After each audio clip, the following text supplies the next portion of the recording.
Welcome to Networking RX, a podcast devoted to helping business professionals like you enhance your networking skills in order to become more proficient giving and receiving quality business referrals and improving the overall quality of your life and the lives of those around you. The Networking RX podcast is a production of AmSpirit Business Connections, an organization whose mission is to empower business success through networking.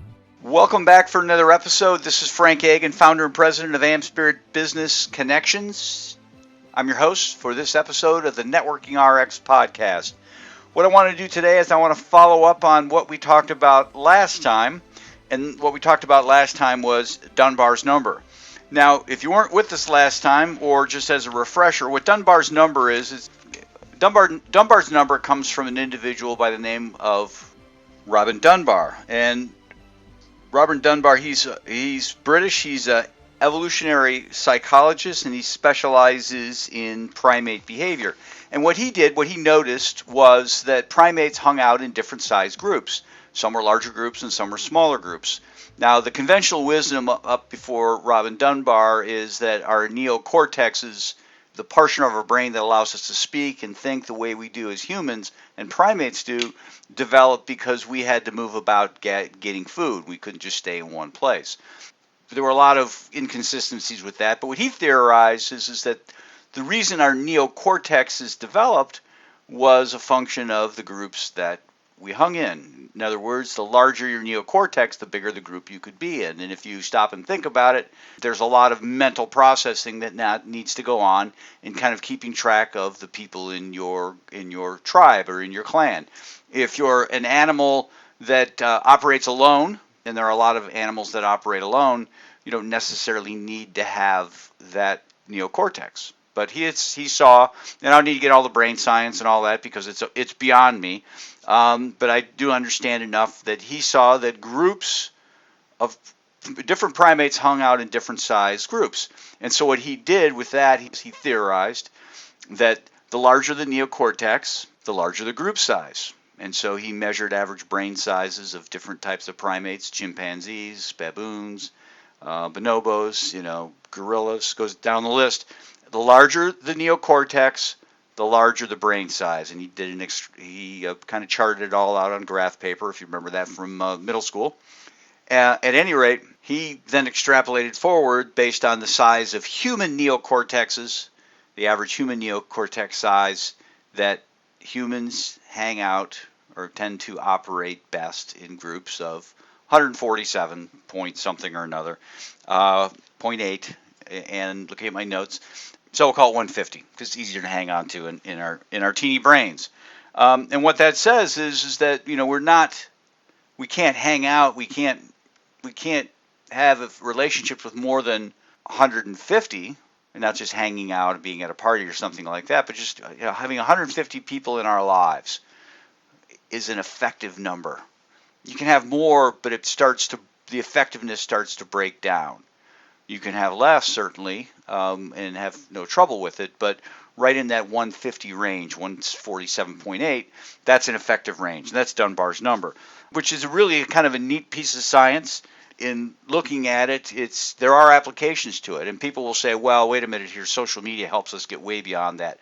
And that's not necessarily true because they've done follow-up studies on this here in the 21st century and looked at millions and millions of Twitter posts. And it turns out that even with the likes of Twitter and Facebook and social media, still about 150. So have 150 people in our lives.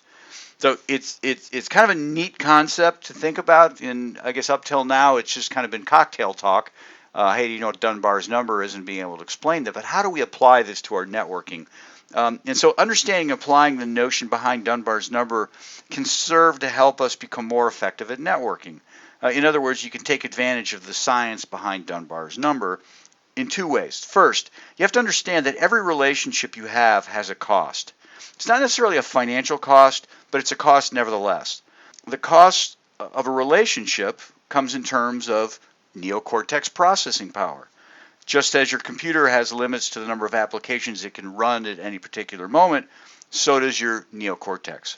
Every application running on your computer takes computing power. if you have too many things running at once, it'll slow the processing for all applications, and especially it seems when you need it most. I was on a Zoom call last night, and just before I got on the Zoom call, I was taking my daughter's a senior in college, and her sorority asked me to put together a video chronicling her life, and it was way beyond me. I got it done, but I needed to, once it was done and produced, I needed to save it to be an MP4, and I hit save to be an MP4 just before I got on a Zoom call with, the Zoom call was just, it was horrendous because the computer was, creating the MP4 was just taking too much processing power. So I really had to kind of back out of, excuse myself from the Zoom call and go and stop the processing of the MP4. So anyhow, just kind of an example of how computers work, and our brains are much the same. The same is true of our neocortex. Every relationship costs the brain processing power. Now, up to 150 or so relationships, and they're interrelated relationships, your neocortex is fine. Above 150, and your brain will arguably process relationships less effectively.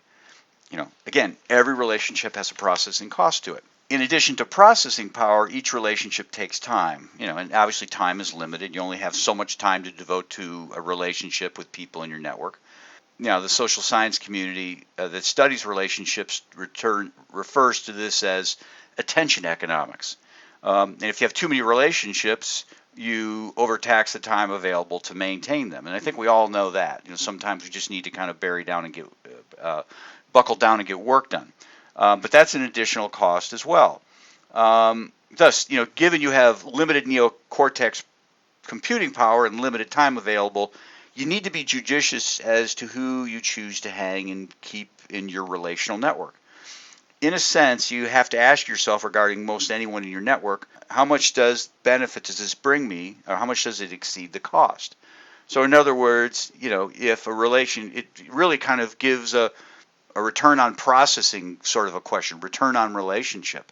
Am I putting more in this relationship than I'm getting back? Obviously, if you're putting tons into a relationship and not getting much back, it's a problem. But you can kind of look at it as, hey, I put a little bit into this and get a lot back. So you need to kind of look at it. So now, trying to figure out that return on computation, that return on processing, would be complicated. Every relationship's different, and no two measures would be the same. But you kind of get the gist, is that your brain is trying to kind of work through these relationships, and you can kind of make a gut level assessment of this return on processing power. Hey, is it good to keep this person in my network? Now, it might be that a poor return on processing, return on investment, let's call it, from one or two relationships is not devastating. So you got two people in your life, and they're emotional and they take up a lot of energy.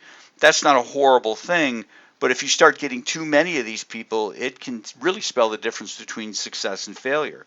And people in self-development talk about this all the time, that you got to be careful about the types of people that you have in your relationship. So, if you have those sorts of people in your relationship, you either need to alter the relationship to improve the return, put less in, or try and get more out of it, or just cut ties altogether.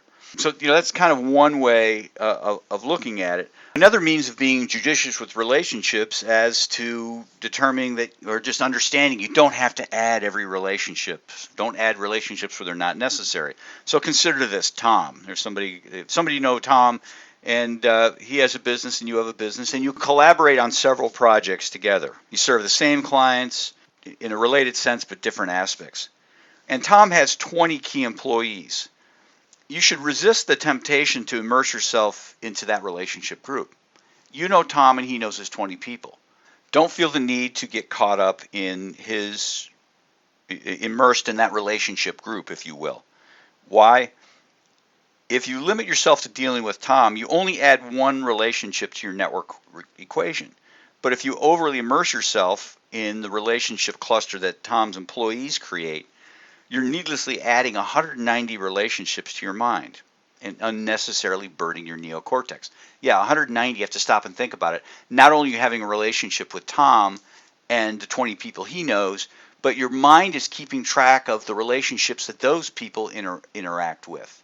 For example, a soccer coach might have 20 kids on the team, and he's got to know each of his kids, but he also has to know, how they work together. And our brains kind of do that. And a lot of this is very subconscious, but our brains are doing that.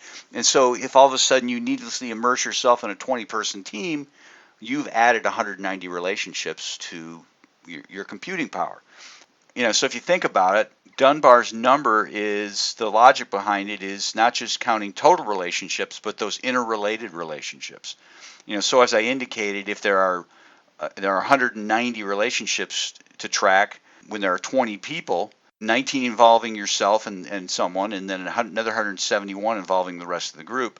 But if you follow that logic through, and there's a group of 150, you have 11,325 total potential relationships you're trying to kind of keep track in your mind. So you need to be careful with that.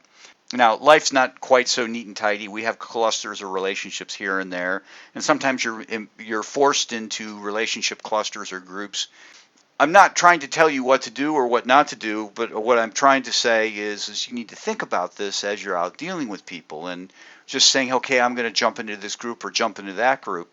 It's kind of like LinkedIn or Facebook. You get into all these different groups. It just becomes cumbersome after a point trying to keep it all together. Now, what this all suggests, and you can go a lot of different directions on it, but one way, I guess, of us looking at this is, if you're going to have 150 people in your life, try and be somewhat strategic about it. Obviously, if somebody is an energy suck, you want to try and divorce yourself from that situation. But imagine this: you have 150 people, and they all know each other, right? That's not nearly as effective as if you have 150 people and they don't necessarily know each other, but they all have other relationship clusters. That really helps you, working through them, really kind of grow your network. And that's just a sense of being strategic about it. Again, life is not that neat and tidy. It's just not. And you're never going to have a situation where somebody's got 150 people and they all know each other. They're all on the same ship together. I guess it's possible. All on the same ship sailing around the ocean, and nobody's got a connection to anybody else.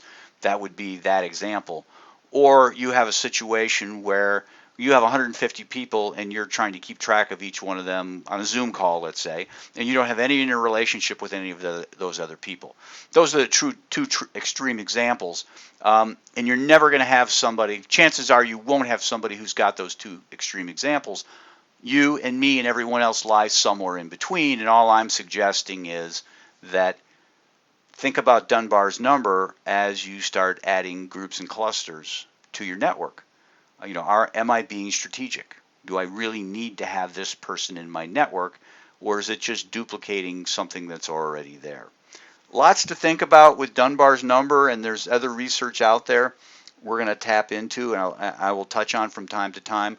But I wanted to spend a couple episodes really developing some foundational material so you can be thinking about how it all works. And you don't have to remember Dunbar's name.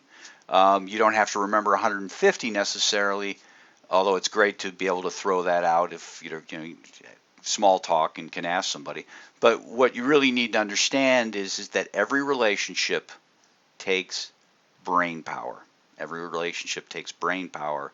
So the main point of all of this is that you need to be aware of the premise behind this, and when you're out dealing with people, how that all interplays with your interaction with really everybody. Before we wrap up, I want to remind you that we are looking to add quality people to our stable of franchisees. AmSpirit Business Connections is a franchise opportunity. Our franchisees work to help entrepreneurs, sales reps, and professionals become more successful through a weekly meeting where they learn about each other, exchange referrals. The unique thing about this franchise opportunity is, one, it's inexpensive, and I want to talk about this here. We sell only by prospectus, and all that information's in the disclosure document. But the other unique thing about it is this is a franchise that our franchisees add on to what they're already doing. All of our franchisees do something other than be a franchisees for us. For a few hours in the morning, a couple days a week, they're working with their AM Spirit Business Connections groups. The rest of the time, they are attorneys, accountants, realtors, coaches, consultants of various kinds. If you're interested, email me. I've got my email in the show notes, or we provide one at the very end of the podcast. Thanks for joining us on the Networking RX podcast. Please put what you've learned into action today and let us know if you have questions, comments, or ideas for future topics. You can email them to us at podcast@amspirit.com. That's AMSPIRIT.com. Finally, so you never miss an episode, be sure to subscribe to the Networking RX podcast through iTunes, Overcast, or however you receive your podcasts. Now get out and network with someone. The Networking RX podcast is the copyright production of AM Spirit Business Connection. All rights reserved.